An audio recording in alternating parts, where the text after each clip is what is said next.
Heroes. Robbie, according also to Mark, kung magagalit ka, kay Mark ka na magalit, may Eto na. writer, sinabi niya na si Gretchen Ho, you are quoted as saying Gretchen Ho is a part of your life plan. Did I say that one? Mark, Parang saan wala sinabi yan? Sabi ganun ah. I was in the dressing room when he said it. Ay, dami witness Wow! kami! Wow, wow, wow! Sabi mo. Grabe ha! Pakiulit. Mga revelation Nasa dito. dressing Ako, room. hindi ko rin alam na sinabi ko yan. Oo.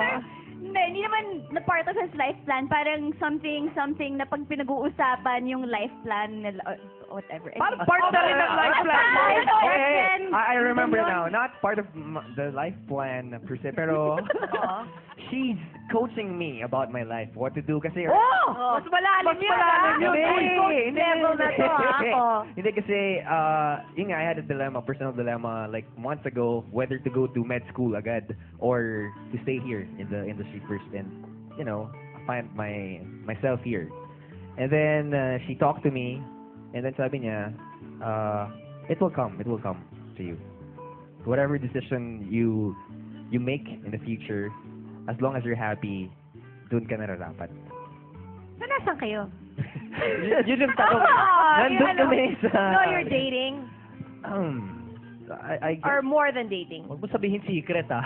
Oo, ano? Ano kayo? Kaya nga, miss, kasi medyo awkward kasi ito may babe, may honey. Oo. Ako marami akong pangalan. 5 months, 8 years, and 4 years. Ako negative pa eh. Wala pa. Pero dating, Robbie. I think so. think so. Oh, and then, what are the dates? Where have you been?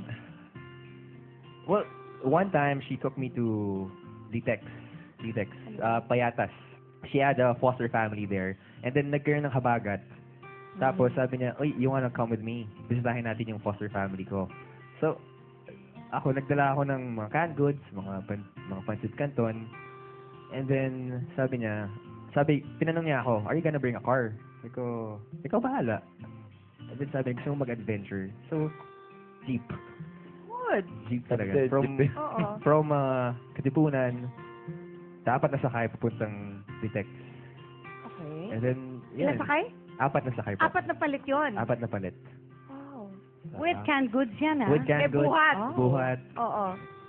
Yun yung date nyo? Yeah, sabi ko, sa amin, Tokyo, Europe, sa'yo canned goods. Correct. No, because what he's trying to tell us is he's immersing himself in her world. Na, di ba, na kung support siya doon. Parang binigyan Gusto ko yata yun. ng interpretasyon na. Yun nga. Ano Alam pa mo yung naman- meaning nun? Si Miss Chris eh. Alam mo, ang mga babae ganyan lang. Ganyan, lalagyan ng mas malalim na kahulugan. Oo, pero di ba yung ano, nakakatuwa na